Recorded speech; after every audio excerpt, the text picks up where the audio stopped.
problemas de otimização. Então, a gente continua com um probleminha de otimização, ainda vou resolver mais alguns.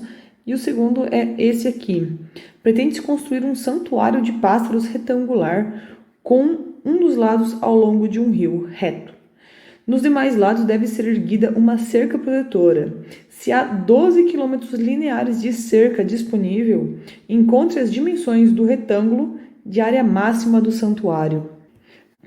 Primeiro problema desse exercício é como é que é um santuário de pássaros retangular. Na verdade, ele é assim, certo? Então, o nosso problema já está desenhado, está aqui. A gente quer construir essa cerca, que tem aqui assim em volta, e um dos lados é aberto.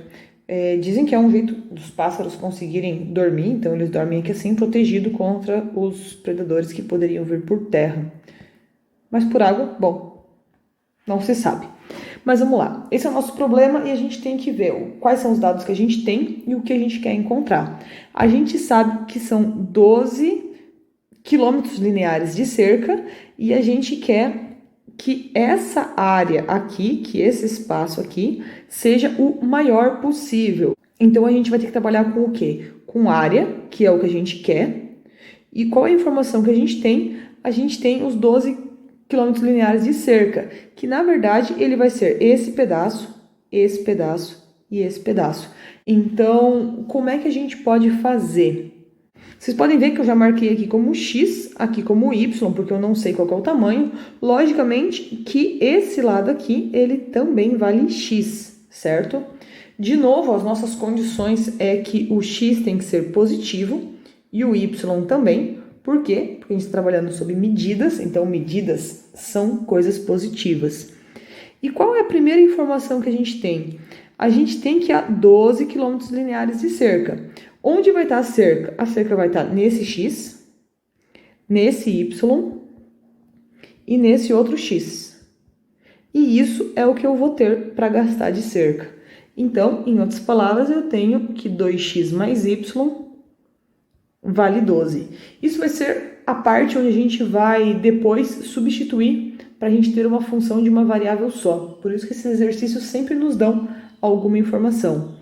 Tá, e o que a gente quer? A gente quer área máxima. Se a gente quer área máxima, a gente vai ter que trabalhar com área. Como é que eu calculo a área desse espaço? A área em relação a x e y, ela é x vezes y. É a área de um retângulo, não tem muito o que fazer.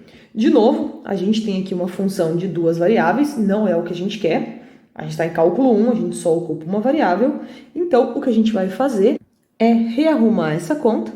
Eu poderia isolar tanto x quanto y. O y é mais fácil, então eu vou escrever que y é 12 menos 2x. E aí, agora, a gente substitui aqui esse y pela informação que a gente conseguiu. E a gente vai ter uma função de uma variável só. Vai ficar, então, a área que depende só de x, ela vai ser x, que vai multiplicar 12 menos 2x. Bom, eu posso multiplicar ou eu posso deixar desse jeito. Eu vou multiplicar simplesmente porque a gente vai ter que calcular a derivada daqui a pouco. E eu vou poder escolher entre calcular a derivada de um produto ou ter a função assim, 12x menos 2x², e calcular a derivada desse é mais fácil que calcular a derivada desse. Lembrando por que eu quero calcular a derivada. Repara que eu vou ter uma função que depende aqui de x e a resposta é a área. E eu quero área máxima, então não sei lá como é que vai ser a minha função, mas ela vai ter, de novo, esses pontos aqui, que são os máximos e mínimos relativos, né? Então, como é que a gente calcula eles? A gente calcula eles derivando e igualando a zero. Então, para eu achar a melhor área, basta eu derivar e igualar a zero, que eu vou ter quem? Eu vou ter o valor de x, que vai me dar a melhor área. E se eu tenho o valor de x, eu também consigo calcular o valor de y. Lembrando que o exercício aqui, ele pede, de novo, as dimensões, certo? Então, não me resta nada a não ser calcular a derivada igual a zero. Então, vamos lá. Derivada, qual é a derivada dessa função? Por isso que eu não deixei assim. Poderia deixar assim? Sim, mas aí eu teria que calcular a derivada do produto. E calcular a derivada de polinômio é um pouco mais fácil. Então, eu vou ter 12 menos 4x tem que ser igual a zero. Continha super simples, 12 é igual a 4x, x é 12 por 4, então o x vale 3. O que significa esse 3? E vamos primeiro, antes de o que significa, vamos calcular o y. Isso vai implicar para a gente que o y vai ser 12 menos 2 vezes 3, que vai ser 6. Então, o que implica esse x ser 3 e esse y ser 6? Vamos observar o gráfico.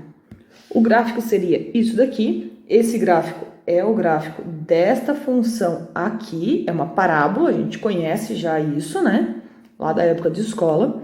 Mas o que significa? Significa que esses números aqui é qual seria o tamanho da nossa área. Repara que é melhor ter área 1, ou área 4, ou área 18, ou área 19. Bom, a ideia era a maior área possível. Repara que de todos os valores que a função assume, a melhor está exatamente aqui em cima. E quanto valeria o x para ter a melhor área? Se a gente for aqui embaixo, repara que dá exatamente o x igual a 3, que nos implica o y igual a 6. Então, reparem que a gente tem que cuidar com isso, é sempre bem simples fazer. O que a gente faz é buscar derivada igual a zero, ou seja, os máximos e mínimos relativos. E aí, uma vez que de fato a gente olhou aqui, a gente já está acreditando, daqui a pouco a gente não precisa mais tanto usar o gráfico, a gente já consegue acreditar sem olhar, bastando resolver as continhas, a gente precisa colocar a resposta. Sempre exercícios que têm problemas, a gente precisa dar a resposta. É o que o exercício pede. O exercício pede a solução do problema. Ele não pede x igual a 13 e y igual a 6. Ele pede quais são as dimensões. A gente que marcou o x e o y. Então, a gente precisa dar a resposta. Para a situação desejada, as dimensões do santuário devem ser... Repara que se eu colocar x igual a 3 e y igual a 6, eu vou ter que dizer quem que é. Repara que se eu colocar só 3 e 6, isso não me ajuda muito, porque a gente tem que lembrar que o nosso problema, ele tem 3 lados. O lado x, o lado y e o outro lado que é o lado x. Então, a gente precisa dar uma resposta coerente com o que a gente quer. Devem ser 6 metros para o lado paralelo ao rio e 3 metros para os demais lados. Aí sim, isso aqui está bem explicado. O lado paralelo ao rio, que é o lado y, e os demais lados, que é o lado 3, e o outro lado, aqui 3. Então, sempre tentar escrever uma resposta que responda exatamente e que a pessoa consiga ler e entender, sem nenhum desenho, qual é a medida de cada pedaço. Então, aqui, mais um feito. Vamos para o próximo.